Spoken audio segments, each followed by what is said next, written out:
guys, welcome back to another video. Thank you for tuning into my channel. If you're new here, welcome. This video has been requested many times over the last 2 or 3 weeks from people, so I wanted to get this up as quick as possible.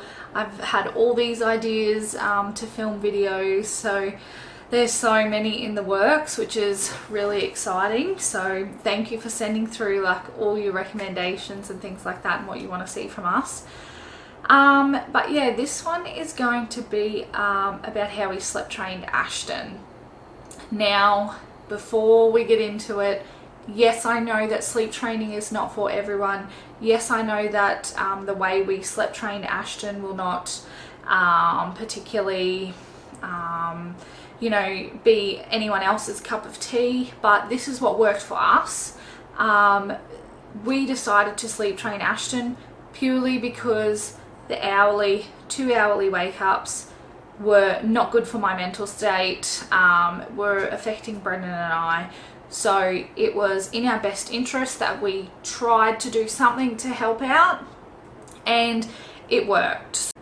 So first of all, we started maybe at about 5 or 6 weeks old trying to get Ashton to know the difference between day and night.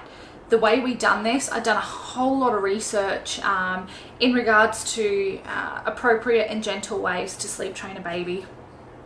So what we done was throughout the day, we would not let Ashton sleep any more than 2 hours. So we would wake him up after 2 hours. I know people say don't wake a sleeping baby. Again, this is just what worked for us.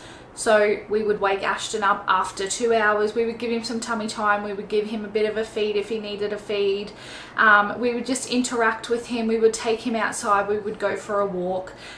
We would probably give him maybe half an hour, 45 minutes awake time, whatever he wanted really. We didn't as such have a routine. We just we followed his lead, so to speak, so to a certain extent. So yes, throughout the day we would wake him up after 2 hours. He would sleep all day, like if we would let him. So we did wake him up after 2 hours, and then of a night time we implemented the routine of bath, bottle and bed. We would bath Ashton 5:30 or 6 o'clock every afternoon. We would then pop him in his pajamas, pop him in his sleep suit, and we would give him a bottle, and then we would pop him into bed. Now at this point Ashton was still falling asleep on the bottle, so we couldn't really sleep train him at this point because he was falling asleep on the bottle, so which was perfectly fine. It worked for him. I must add that Ashton does have a dummy. He has had a dummy since early stages when he had all of his cow's milk allergy issues. It was the only thing that would help the pain prior to getting diagnosed and being on a better formula. Once we started implementing this routine with the waking up every 2 hours throughout the day and doing the bath, bottle and bed routine of a night time, Ashton actually went from like 5 wake ups to 4 wake ups to 3 wake ups. He just slowly dropped them over a couple of weeks. By the time Ashton was 12 weeks old, he had stopped putting himself to sleep on the bottle of a night time. This is when we started implementing the self-settling. Now, we didn't let him cry it out, so to speak, but of a night time, after doing that routine for a few weeks and getting him used to that, what we done was, I believe they call it the Ferber method. So Ashton we would pop him in his room. We would again turn his riffraff on and his night light. He had these from the start as well, so we associated this with him. For those of you who have seen my other videos, Ashton is in his own room and has been since 2 weeks old. I might actually quickly touch base on that. The reason we done this was because I wasn't getting enough sleep, because Ashton is a loud sleeper. He grunts, he moans, especially in the start when he had all of his issues, his tummy issues. So we did move him into his own room from 2 weeks old, and I think that helped because with the snoring from us and things like that, he was waking up. We weren't able to, you know, have the aircon on, just things like that. So it worked out a lot better for all of us to pop him in his own room. Once we popped him in his cot, we turned on his Riff Raff on lullaby and his nightlight. We would pop him in his cot, let him cry. Now he would cry for a minute or two. Depending on his cries, we wouldn't let him go too long. By that stage, you could tell the difference between his cry. So if he was just whinging and just doing a normal cry, we would just leave him. We would then go in there after a minute. Brendan or I would pop our hand on his chest and we would talk to him and let him know that it was okay and we were still here with him. We would then leave the room straight away. We would let him cry then for 2 minutes. And again, if he was just crying and just whinging, we would let him go. If he got to a scream where he would get himself worked up, we would go in there, pick him up, calm him down for a few minutes, do all that, because I did not want to let him just scream and scream and scream and cry it out. For the first night, it took on and off of about 40 minutes of us going back in there, reassuring him that he was okay. Brendan does a lot better than me at these types of things. I get a bit heartbroken about it because I know he wants us. On the second night, we done the exact same thing. On the second night, it only took 20 minutes of on and off going in, and on the second night he did not get to a scream, which was really good. He was just whinging, he was just moving in there, having a play around, things like that. So by the third night he was perfectly fine. We would pop him in his cot. Ashton was a tummy sleeper, so he would roll straight to his tummy and he would pass out, which was really good. So yeah, ever since Ashton was pretty much 12 weeks old, he has been sleeping through. No, he doesn't sleep through every single night. He will go down to sleep from about 6 o'clock and he'll wake up, between 6 and 7, and then in the morning he'll wake up between 6 and 7.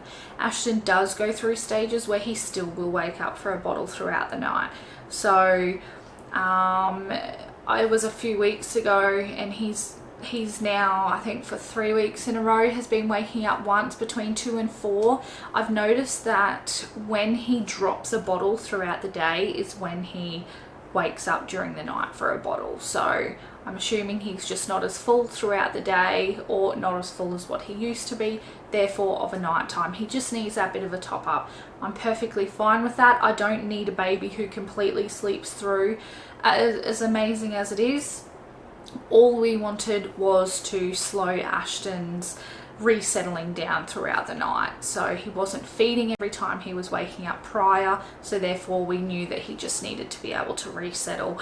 And once we taught him how to resettle himself, he was a dream. So, but yes, please don't think that he just sleeps through every night and he's perfect. For example, last night he was up from 12 till 2 or 12:30 till 2:30 crying on and off. Teething comes into play, you know, changes come into play. I mean, I'm 26 and I still wake up hungry through the night, so I'm not going to deprive him of waking up through the night. I know he's a growing baby and I know he still requires milk feeds, which is perfectly fine.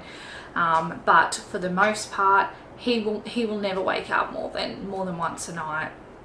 So he's really good throughout the day as well. He self-settles through the day, puts himself to sleep. A lot of people ask me how I get him to sleep through the day in his cot on his own. We mimicked the night time, so we made the room really dark. We tinted his windows, we put on his Riff Raff, we put on his nightlight, we put on his sleep suit, and we just mimicked the night time, and it worked, which was really good. The big thing that we found was making sure the room temp was right, and also that the room was really dark. Although he does have a nightlight, he loves the darkness. I know that sleep training is not for everyone, so I perfectly understand if you don't agree with any of the things that I've mentioned in this video. Everyone has their own way. Some people are perfectly fine with having their baby wake up multiple times a night.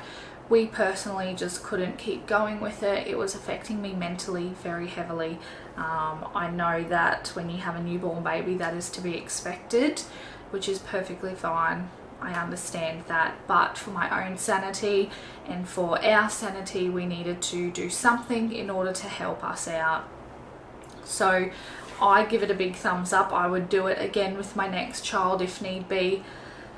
I do know it's not everyone's cup of tea, so that's perfectly fine. Everyone is different. I don't judge anyone that doesn't want to participate in sleep training. So yeah, please don't judge us on what we've done. It just works for us, and we thought that we would share our story because I've had a lot of mums message me about how I got Ashton to sleep through the night.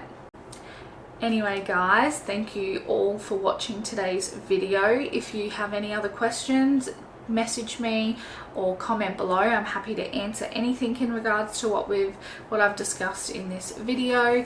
Please give it a thumbs up, subscribe, share our channel. Don't forget the giveaway over on our Facebook and Instagram page ends today. So go over and like and share and comment, tag all your friends, and it'll be drawn tomorrow just in time for Valentine's Day. I'll see you all on Wednesday for the Boyfriend Does My Makeup.